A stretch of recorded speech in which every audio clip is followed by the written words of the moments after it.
ছেলে গাড়ি কিনলে কেমন আনন্দ হয়? খুব আনন্দ, নানান জায়গায় ভ্রমণে যাব। ওরে বাবা। সব বন্ধুরা নমস্কার, আমি আজকে এসেছি মানে সবচেয়ে ঐতিহাসিক জায়গা হালিশহর। এটা কোন জায়গা ভাই তুই বল? রামপ্রসাদ ভিটা। আর রামপ্রসাদ ভিটা কি হয়, আমি সবচেয়ে দুঃখের বিষয়, আমি কল্যাণী, আমার বাড়ি থেকে মাত্র 4 কিলোমিটার ডিস্টেন্সে আমি আজকে 35 বছর ফার্স্ট আসলাম। কেন গিয়েছি না, নতুন একটা গাড়ি কিনেছি তাই পুজো দিয়ে। আরে ভাই আমার গাড়ি না ভাই, তোমরা বলে আমার ইনকাম ট্যাক্স আমার বাড়িতে ফেলবেই, তোমরা ভাবছি রেট আমার গাড়ি না, এটা অন্য দাদার গাড়ি। দাদা নতুন গাড়ি কিনলে নাকি? হ্যাঁ নতুন কিনলাম। নতুন কিনলো, কেমন লাগছে? এটা কি হয়? খুব ভালো যে আমার ছেলে গাড়ি কিনলে কেমন আনন্দ হয়? খুব আনন্দ, নানান জায়গায় ভ্রমণে যাব। ওরে বাবা, এটার জন্য প্লাস ছেলের ঘরে ছেলে হয়েছে, তাকেও গাড়ি শিখাতে হবে, সেও চড়বে। বৃদ্ধ বয়স আমাকে চালাবেন না নাকি? নিশ্চয়, গাড়ি কিন্তু প্রথম ভিডিও। ওয়েলকাম। কোথায় বাড়ি, কোথায় আপনাদের? আলিশহর। আলিশহর। আলিশহর কিন্তু ঐতিহাসিক জায়গা। হ্যাঁ, দোকানে গেছিলাম তো। আমার দোকানে কি আমি ছিলাম না, বলুন? ছিলাম আমি ছিলাম। যাই হোক, এতজন আছে, গ্র্যাজুয়েট ছাড়া 4 মাস ধরে দোকানে থাকে না, কিন্তু দোকান খোলা আছে, 4টে দোকান খুলে গেছে। কিন্তু খুব সুন্দর হয়েছে, ওরা নতুন গাড়ি, খুব সাবধানে চালাক, আস্তে চালাক, ধীর গতিতে চালাক। আর গাড়ি চালার সময় কিন্তু সিট বেল্টটা অতি অবশ্যই। সিট বেল্টটা কিন্তু অনেক উপকারী, কারণ আমি কিন্তু গাড়ি চালানোর সময় সিট বেল্ট মাস্ট থাকে। সোনামা গাড়ি একটা হবে নাকি? হবে, এটার পরে ইনকাম ট্যাক্স চলে আসবে শোনা আমার কথা শুনে। যাই হোক, যাবো মন্দিরে।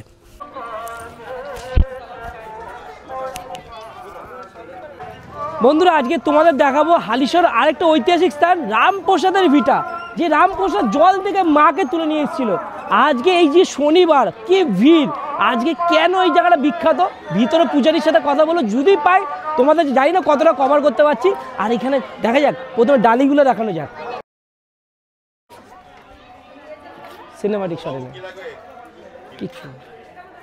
তো আজকে মায়ের শনিবার দিন দর্শন হবে। আজকে তোমাদেরকে হালিশহর আমাদের কত, আচ্ছা এখানে 60 টাকায় ভোগ পাওয়া যায়, মায়ের ভোগ 60 টাকায়।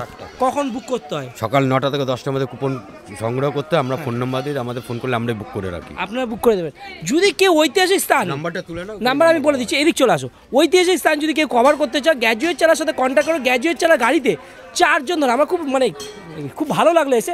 আমার গাড়িতে মানে আমি ড্রাইভার নিয়ে টোটাল 4 জন বসতে পারো। তোমরা যদি চাও, তোমরা এই ঐতিহাসিক স্থানগুলো তোমাকে ঘুরে দেখাবে এখানে। আর যদি চাও ভোগ খেতে 60 টাকায়, মাত্র 60 টাকা মায়ের ভোগ, মায়ের প্রসাদ খেতে পারবে। আর পুজোর জন্য ডালি তলে তো আছেই, আর দাদারা আছে, কত হবে, ঠিক আছে। আর মাটির সরাই করে ভোগ। চলো ভিতরে যাওয়া যাক। মায়ের মন্দির বজরংবলী, এ কলা খাচ্ছে মা, সামনে নিও না কিন্তু। আর এত সুন্দর মায়ের প্রতিষ্ঠা, দেখো কার ক্ষতি করছে না, দেখো নিশ্চয় নিজের মতো নিজে কলা খাচ্ছে, নিজে কলা খাচ্ছে। আর সব কিছু এইটাই মায়ের। আর মায়ের প্রতিষ্ঠানে দেখো, একটু ভিতর দিকে দেখো। মায়ের মন্দিরের একটা ঐতিহাসিক জিনিস আছে, যে এইখানে 15 থেকে 16 বছরে এক একটা কচ্ছপ রয়েছে, যে এখনও জীবিত রয়েছে। সবই মায়ের মহিমা, মায়ের কৃপা। এই কচ্ছপ এই ডোবার মধ্যেই রয়েছে। 16 থেকে 17 বছর এক একটা কচ্ছপের বয়স, কিন্তু এখন অবধি জীবিত। মানে হয়তো মাঝে মাঝে উঠে আসে, মানে উঠে আসা আর মানে সুন্দরবনের বাঘ দেখা দুটোই সমান। জানি না আমরা দেখতে পারবো কি না। আর কে কে কচ্ছপ দেখেছেন এখানে কমেন্ট বক্সে জানাবেন। আর এইখানে মন্দিরটা শুধু দেখাবো। সো মন্দিরে চলে এসেছি ডাইরেক্টলি, ফটো তোলা নিষেধ। মায়ের মন্দিরে আসলে মনটাই ভালো হয়ে যায়। চারিদিকে যে পবিত্র গন্ধ ধুনোর, আর এদিকে মানে মায়ের যে আরতি হচ্ছে চারিদিকে শব্দ। আর এইখানে রয়েছে হচ্ছে যারা যারা যারা যারা মানে মানে মানে কিছু মানত করেছে, ঠিক আছে। আর আমার একটাই মানত, যে বাঙালি পাশে থাকা, বাঙালি সাপোর্ট করা, বাঙালি কাঁকড়া বিছের মতো নিচে টেনে নামানো নয়। আর আপনাদের একটাই কথা দিচ্ছে গ্র্যাজুয়েট চালা সবসময়, যে বাঙালি মানুষের জন্য এসেছি, মানুষের জন্য করব। তার জন্য এটাই গিট বাঁধা, যে মানুষের জন্য যেন করতে পারি, মানুষকে যেন ভালোবাসতে পারি। এটাই আমার ধর্ম, এটাই আমার কর্ম। চলো। সব বন্ধুরা কত সুন্দর জায়গায় আমরা এসেছি। এখানে আমার পিছনে রয়েছে আমার ক্যামেরাম্যান, আমার ভাই, ছোট ভাই, ঠিক আছে, অভিক।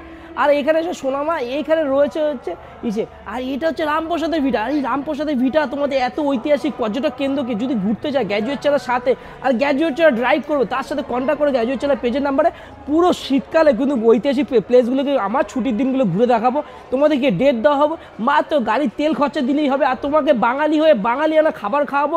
আর যদি চাও ভোগ, সে ভোগ খাওয়াবো। আমার সাথে সারা দিনটা কাটান, মজা করুন, আনন্দ করুন। পেজে নাম্বার দেওয়া আছে, সেখানে কন্ট্যাক্ট করুন।